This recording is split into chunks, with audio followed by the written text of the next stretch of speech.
what's her face? You laugh at all our jokes. Your drinks have been laced, and you tell all your friends about what's her face. Hello and welcome to What's Her Face Zoom TV.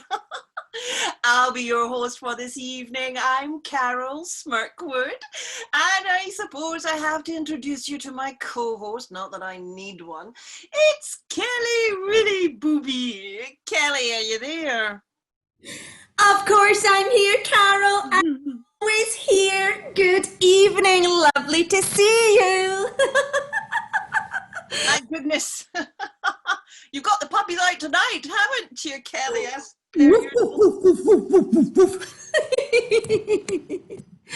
Carole, what a week it's been. What a week. It has indeed, and I am super excited to introduce our guests for this weekend. Me too, Carole, me too. In fact, I'm so excited to introduce our first guest. She's a very personal favourite of mine, actually. I've since her coming on the show, I've sorted out all of my window boxes, Carole. Can you believe that? It's Geraldine, the gardener for Possil. Are you there, Geraldine? Please do come in. All right, ladies, how are you this week? Very well, thank you. How are you? I'm all right. I've been really busy. When I was talking about doing my window boxes, and I said I wasn't doing anything else, well, I've moved into doing trees. I'm doing trees now, and I'm doing them outside the flats up in Cawdor and Possil. And I've had to clear the ground, and I can put trees in. But I've had to contact a guy in Australia, and he's going to send me some kookaburras, and I'm going to be able to put them in the tree, and then folk can have a wee pet when the tree goes up the side of the flats. But I've also kind of branched. I've branched into working with the guys in the prison in Barrel, and they're going to help me do the kookaburras, and they can climb up and put them in. But I've also got a wee block and tackle, and I can put them in a wee basket, and then I can wheelie them up the side of the flats, and then people have got pets, and they can sit in the trees and all that. So that's I've kind of branched out. You know, I keep saying branch because there's hundreds of branches. Anyway, I branched out, and that's what I'm doing now. I'm doing the trees into the concrete and in the bottom of the flats. And I've got a sprinkler system and all up the side of the flats each side. Or the sprinkler, they don't need to even water them themselves. So that's really basically what I'm doing now. That's incredible, Geraldine. Could you tell us a little more about the sprinkler system? Well, with the boys in the Barrel, they climbed up the side of the flats, and they kind of connected it in each, like there was 20 stories, and they climbed up, and then they can climb down the trees. So the sprinkler system goes right round the flats, and nobody needs to water their window boxes or their trees. That is incredible, Geraldine. Could you tell us a bit more about the boys for Barrel? They're nice boys, or they were nice boys, but I can't really say too much. Know what I mean? That's the way it is. That's why it is. Okay, Geraldine, could you just tell us a little bit more about what a kookaburra is? A kookaburras sit in the old gum trees. Is there a song about that, Geraldine? I don't know, I just heard that's what they were about, so I just ordered some, and they're getting sent out. They're arriving at Glasgow Airport tomorrow, and the kookaburras are the best things for the trees. Seemingly it's a wee bird, and is for Australia, and is quite good in trees, so I just thought I'd order about a couple of hundred of them, so they're coming over tomorrow. Excellent. Well, I'll be first in line to buy one of them, Geraldine. What an inspiration you are. Thanks for joining us again this week. Oh, thanks very much. Thanks for putting my wee Possil window box company. See you later. Bye. Bye. Oh my goodness. 200 kookaburras. I mean, I know what they say, that a bird in the hand is worth two in the bush, but that's ridiculous. I'm sure some people wouldn't mind two in a bush, Carole. That goes without saying, Kelly. I'm sure you'd know all about that. Anyway, let's move on to our next guest. I'm so pleased to welcome our resident TV and film critic all the way from Cyprus. It's Mrs. Gamble, NBE, OBE. Betty, are you there? Good day, ladies. Well, I say good day, but it's not today, it's tonight. And if you're anywhere near where I am, it's tomorrow. Yes, you guessed it. I'm not in Africa anymore. I'm in Australia. Africa was a washout. Oh my God. I don't mean rainy season, I mean silly season. Remind me never to share a tent with Melania Trump again. She said the hot wind was coming from a hole in the ozone layer, but I suspected it was coming from a hole in her pajamas. I said, Christ in a bike, Melania, will you open a window for crying out loud? She says, no, I'm scared a wild animal will jump in and maul me in my bed. I said, don't worry about that. Donald's got his own tent. And that was problem number one. Problem number two was my automatic rifle was quite powerful. It was a Kalashnikov AK-12 and it can blow the bollocks clean off a rhinoceros from 8 miles away. Can you imagine the damage it did to poor Roy Walker? His head exploded like a balloon full of meat. No, it wasn't my rifle, it was Melania's. My official statement was, somebody put it in my hand and said, here, hold this and be careful it doesn't go off in your face. I'm sounding like a parish priest now. So I'm pleased to say I abused my white privilege and escaped on a small plane. So here we are in the outback, staying with young Danny Minogue. She made this hat for me.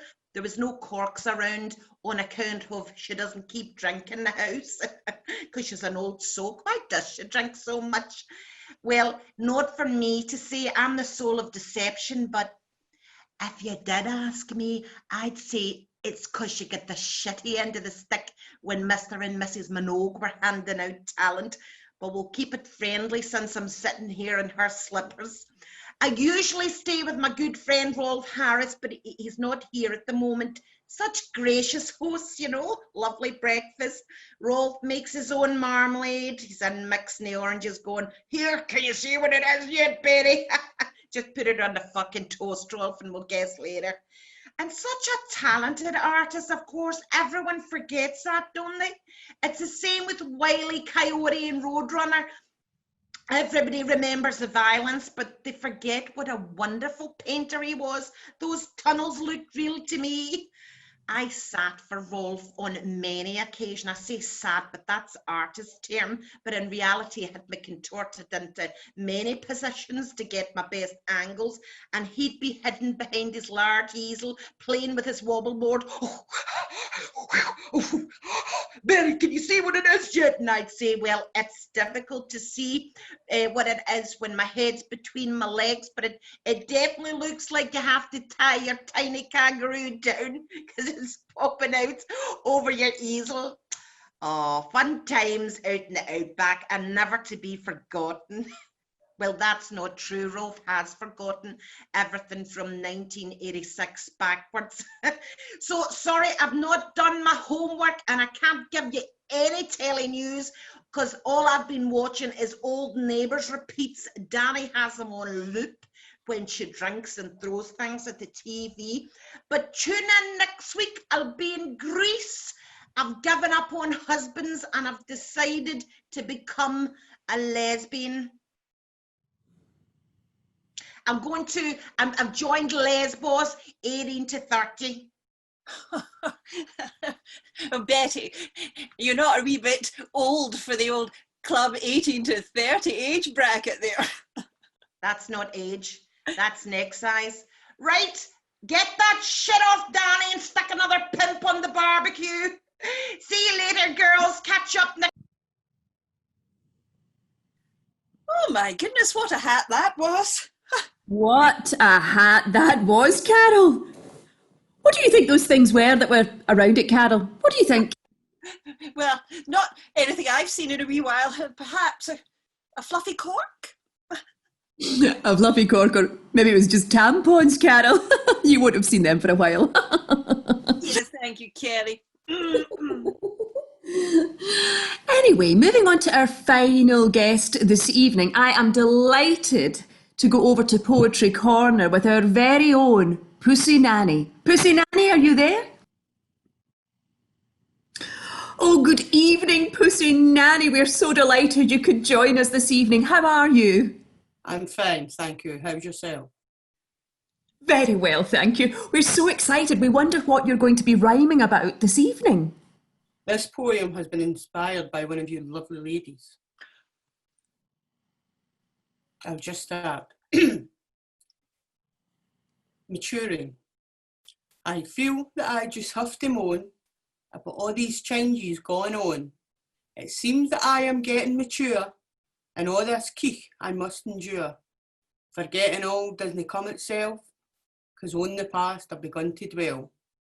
Gravity hits, and it hits hard. A belly stap it full of lard. I once had proud and perky jugs, who now hang down like spaniels' lugs. And even my pair fanny flaps, they do resemble a soggy wrap. And don't even start me on my hair, for us women it's no bloody fair. For on the top it goes grey and thin, but black and thick upon my chin. A grey pube springs up to my horror. I pluck it out and get to the morrow. The hair down there goes long and stringy, and I dinna want to touch his hingy. Now for sex I need a bottle of lube, and a side parting for my stringy pube. And fae down there I'm sure I smell pish, wi' a hint of rancid fish. I once had golden silky skin, hard feet and flaking now begin. As a wane I never had a spot, now they speckle my ruddy bot. I canna see, can hardly hear, and I can hardly handle a half fat beer. Though I might have a flapping vag, at least now I have a bright blue badge. I can park where I want, and nae bastard will tell me I can't. On yellow lines, pavement and kiddie spaces, I flaunt my badge in all their faces. And on the buses I get for free, the whole of Scotland I could see. Another bonus is the allowance for heat. I use it for the bingo or going out to eat. Another good thing is I can just say, look, at my age, I don't give a fuck. Oh, Pussy Nanny, that was inspired. And I have to say, of course, that must have been Carole you were talking about there. I think the poem speaks for itself. It certainly does, Pussy Nanny. Thank you so much. I've got one little question for you. You talked about maturing. Pussy Nanny, are you a fan of mature cheese? Yes. Amazing. Deep. So deep, Carole. So deep. Thank you so much, Pussy Nanny. Please join us again on What's Her Face Zoom TV. Bye-bye now. Well, I think you were slightly mistaken there, Kelly. I don't think that poem was dedicated to moi. I think it was dedicated to yourself. I don't think so, Carole. There was so many references. I just didn't quite understand because I'm frankly not there yet. But when I do get there, I'll know who to call. And it wouldn't be me because I'm not there yet either. If there's something strange in my neighbourhood, who am I going to call? Carole Busters. Oh, Carole, what a wonderful episode that was this evening. It really, really was. All that's left for us to do is to thank our wonderful guests. That is Geraldine the gardener for Possil. We've also got to thank Betty Gamble, MBEOBEGTF and all the other letters, who was down under this evening. Thank you. And let's not forget our Pishy Panty Pussy Nanny. And I have been and still am Kerry Willy Booby and my co-host Carole Smirkwood. Please join us again next week on What's Her Face Zoom TV. Bye-bye, do. Goodbye to you too. What's her face?